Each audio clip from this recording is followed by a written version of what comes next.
TL Cards Cardinal 10 here, coming back to you from our park in St. Charles. It's Thursday, July 14th. We're in the All-Star break right now. Well, actually games start back up tonight, but the Cardinals play tomorrow in Cincinnati. I'll get to you about that later.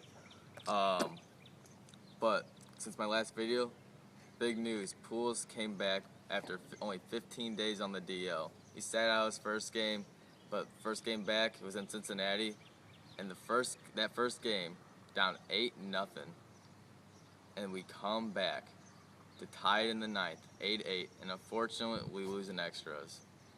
But it just shows that it's what Tony preaches. We play a hard nine. And then the Arizona series this past weekend, we're down. What were we down? 5-1, I believe. No, we're down 7-3, I think, at one point in the game. We tied. We had 7-6 going into the ninth, but unfortunately we couldn't win. That was the second game against the Arizona Diamondbacks. I believe that was Friday night. Saturday, down 4-1. We come back to tie it, and we eventually win in the bottom of the ninth with Tony Cruz's walk-off double, which is pretty nice. Then Jaime Garcia did his thing on Sunday. We split the series with the Diamondbacks. We are 49-43 right now. We're tied first at the All-Star break, halfway through the midseason point. So the Cardinals are playing decent right now. Could play a lot better. Since last week, we finally have our opening day lineup on the field. Everybody's healthy, which is good to see going into the second half of the season. But let's go with the All-Star break right now. NL won 5-1 against the American League. Their pitching pretty much shut down the AL potent lineup. I believe it's a change of the guards. I think the NL could do 5 straight wins right now. I just think we have a better lineup in the NL over the American League right now. Younger players, better pitching. We play small ball. So that means that NL will have home field advantage in the World Series, which is nice to hear. But unfortunately, a little bad news for us Cardinal fans.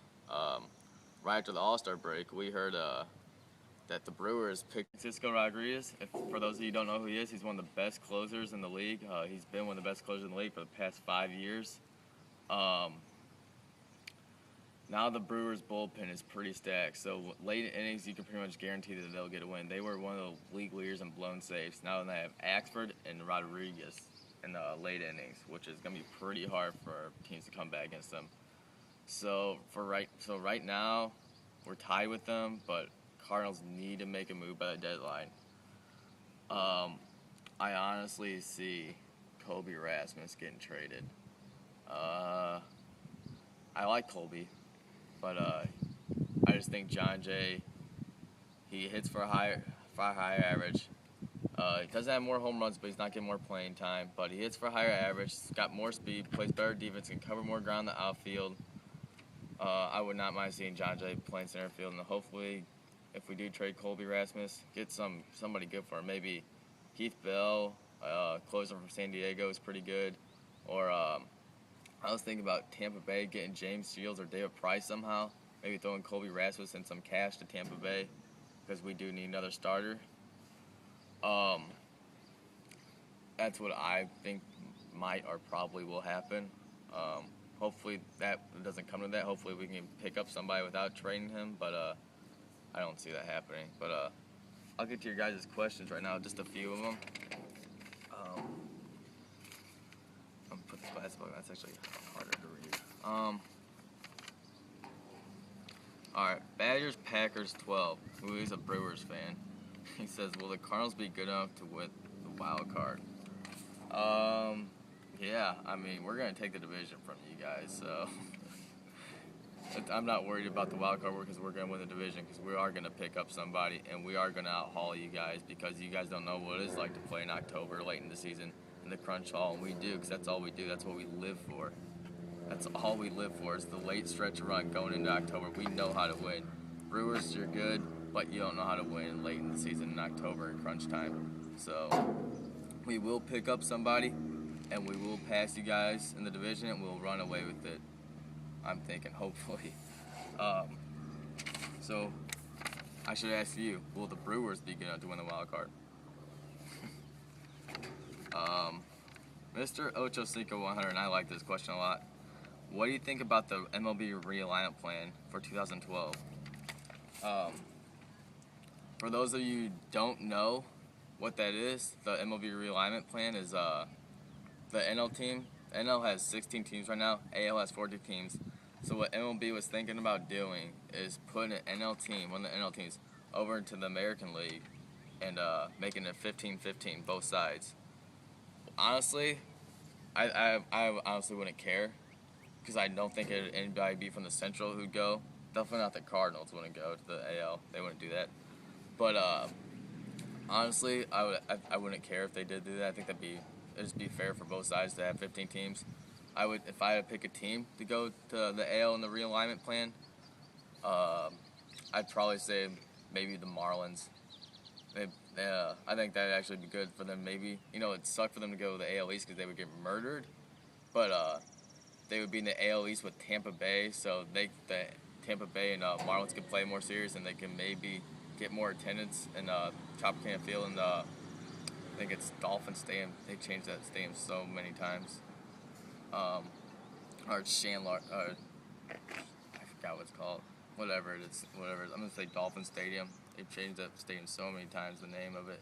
But I think it'd be good for them to get maybe more attendance because they play more than twice a year because they only play in Italy, once there, once in Miami.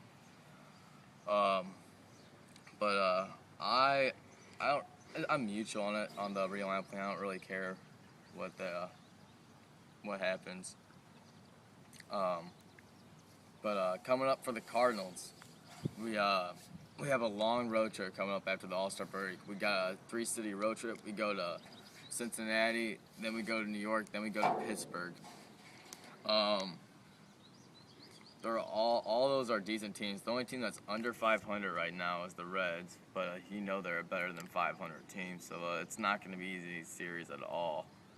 The only good thing about this road trip is that the Brewers play a long road trip, equally matched. I think we play on a 10. I think they're on an 11-game road trip.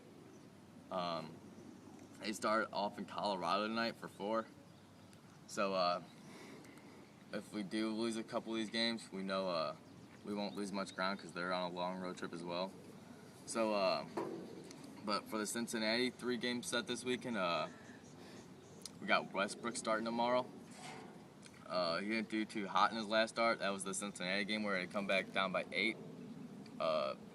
He gave up 5 runs in the first inning. First pitch of the game hits a home run. The Reds do. Hopefully he can bounce back tomorrow. We can hopefully take 2 or 3 from the Reds in Cincinnati. That'd be huge.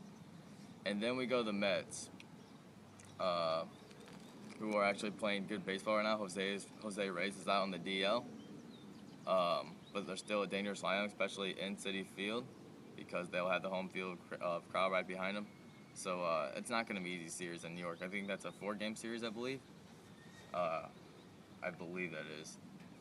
And then we go to Pittsburgh. Now, Pittsburgh has got to be the surprise of Major League Baseball right now. They are 47-43, 4 games above 500. This is the latest they've been above 500 since 1992. And it's the last year they made the playoffs, and the last time they finished over 500. So the story of baseball right now has got to be the Pittsburgh Pirates. I'm glad they're actually only 1 game behind us in the Brewers. It's good for baseball to see them doing good again. So I actually hope they stay in for the long haul because I think it would be good for baseball and get baseball re-energizing the city of Pittsburgh. So Pittsburgh Pirates are going to be no slouch next weekend when we go there. They're going to be ready to play and ready to face us. It'll be the first time we go to PNC Park this year. So it won't be an easy sweep like it usually is. And a couple of days ago, big news for our Cardinals, we signed Jaime Garcia to a 4-year contract extension, 2 years option. Well-deserved for Jaime Garcia. I'm so glad we locked him up because he's one of those pitchers that eventually one day can and I think will win a Cy Young. And anytime he goes on the field, he goes out on the mound that night, whenever he's pitching, you just feel maybe that's the night he could throw a no-hitter or a perfect game. He's just got that stuff. And I'm really glad John Mozeliak and Jaime could work out a deal because I think that's big for us. So halfway through the season, Cardinals are tied for first place. Got a big road trip coming up. hopefully we can go maybe 6-4 on this road trip. That'd be big, and come home to Busch for the Astro series in a couple weeks. So let's hope that can happen. Gonna wrap it up for today, guys. Waiting for my buddies to come up. We're about to play some baseball here on the field. Hopefully the Cardinals. I'll do a video next week. And the Cardinals will lose 2 or 3 games up on the Brewers and the Pirates. Hopefully. So I'll talk to you guys later, and go Cardinals.